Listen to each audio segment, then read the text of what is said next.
let's cover some really unique torture methods in history.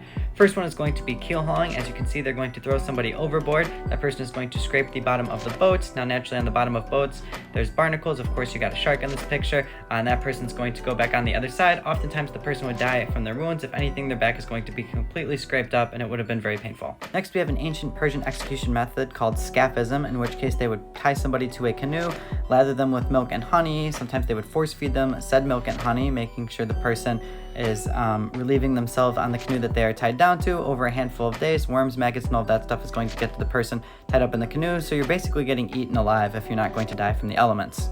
I know the guillotine is something a lot of people recognize. I do want to point out though that sometimes the executioners were not very good, and it would miss the neck and hit the head, and then they'd have to put that back up and make sure it chopped off the neck. Or during the French Revolution, sometimes the blade would get dull and they would hit your neck. It wouldn't slice all the way through, so they'd have to raise it, lower it, thus finally ending your life.